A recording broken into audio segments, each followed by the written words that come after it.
কিন্তু আমি কিন্তু আগে 2 বার সংসদ সদস্য ছিলাম এবং সংসদে কিভাবে কাজ করতে আমার দাদা এখানে আছেন উনি জানেন 71 বিধি 41 বিধি 42 বিধি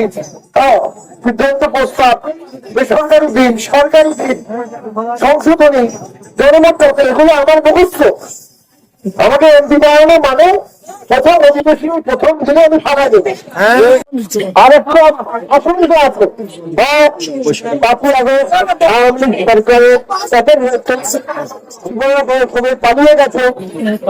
লক্ষ লক্ষ কোটি কোটি তাদের সমর্থক বাংলাদেশে রয়ে গেছে তারা বাংলাদেশের নাগরিক তারা যদি অন্যায় করে থাকে এটা বিচার হবে কিন্তু তাদেরকে প্রচন্ড চাপে রাখা হয়েছে তাদেরকে বাড়িতে থাকতে দেওয়া হয় না আমি ভয় পাই যদি আমি এমপি না থাকি অন্য কেউ এমপি হয় তারা এই পজিশন এই অবস্থা আমার বিশ্বাস আমি যেভাবে অভিজ্ঞতা অর্জন করেছি সেই অভিজ্ঞতায় আমি সুন্দরগঞ্জ চালাতে পারবো অন্য কেউ এমপি হলে সুন্দরগঞ্জ সেভাবে চালাতে পারবে না কারণ ক্ষেত্রে আমাকে ভোট দিয়ে জয়যুক্ত করে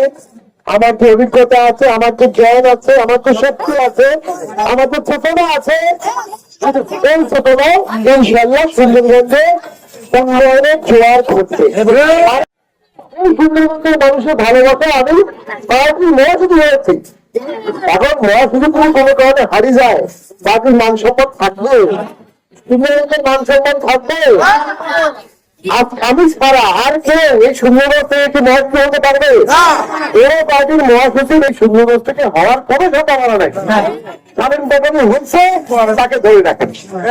আপনারা যদি ভোট দেন আপনাদের ভোটে আপনাদের ভালোবাসায় ইনশাল্লাহ 12 ফেব্রুয়ারি আমাদের বিজয় হবে এই বিজয়ের চেতন নিয়ে আমরা সুন্দরবনকে সুশাসন স্থাপন করবো হিন্দু মুসলিম ভাই জাতীয় পার্টি বিএনপি আওয়ামী লীগ জামাত কমিউনিস্ট পার্টি সব লোক এখানে শান্তিতে বসবাস করছে শুধুমাত্র একটি দলের সমর্থক হওয়ার কারণে কাউকে যদি নির্যাতন করা হয় আমরা সেটা প্রতিবাদ করবো আমরা আগেও প্রতিবাদ করি এখনো প্রতিবাদ করবো আমরা ন্যায়ের পক্ষে আছি থাকবো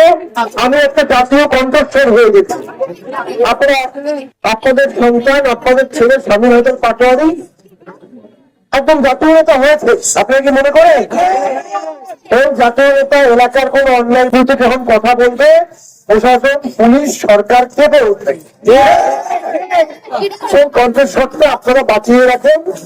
বিপুল ভোট দিয়ে এই কণ্ঠস্বরকে শক্তিশালী করেন ভাইরা